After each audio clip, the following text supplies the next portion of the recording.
St. Patrick's Day for many brings a sense of nostalgia related to experiences with friends, family, and often the indulgence of alcohol. However, this festive holiday in my memory will remain as the day I almost lost Philip.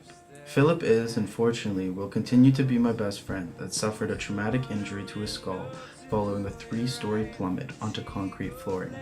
Philip, his sister, and I were the remaining 3 people in their home after our peers had left the St. Patrick's Day celebrations. I was in the washroom when I heard the most alarming and chill scream that sent me into a state of panic. It became clear that this was an emergency. Marta, Philip's sister, had just witnessed her intoxicated brother slide off the banister. As I approached the banister in fear, I witnessed Philip sprawled out on the basement floor with blood beginning to pool out around his skull. It was like something out of a CSI film. Marta was immobilized by shock and terror. There were no longer any guests, and Philip's parents were traveling in Europe. This left me as a sole responder. At this point in my life, I was a prospective nursing student with minimal exposure to any emergencies of this magnitude, especially with someone so close to me. Despite my fear and lack of knowledge, the sight of blood triggered a response that felt so innate and directed at doing everything in my ability to save Philip's life. I quickly approached his body with caution, and I assisted and provided care in any way possible. I used my sweater to apply direct and moderate pressure to a visible bleeding laceration on the surface of his head. Marta was visibly shaken, yet she was still able to communicate with 911 services. They instructed me to continue applying pressure, keep his head and body still, and attempt at restoring his consciousness through conversation. Philip remained unconscious for almost 2 minutes, during which I called out his name to initiate responses. "Philip!" Nothing. "Philip! Philip, please wake up!" Nothing. And then it happened. His eyes eventually opened, and although he was confused and alarmed, a sense of relief overcame me as he looked around and was able to speak.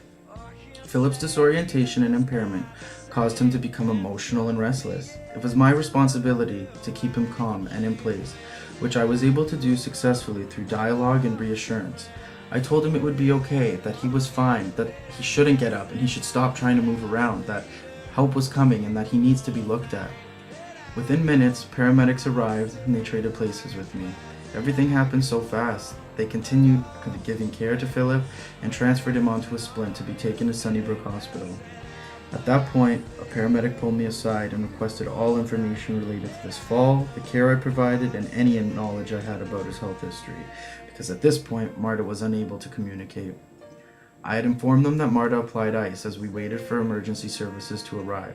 The paramedics advised against this in the future as it slowed blood flow and would ultimately prevent clotting. At this point, I realized the importance of full communication. Had we have informed the operator, she would have told us to stop. Thankfully, there were no subsequent damage resulting from this.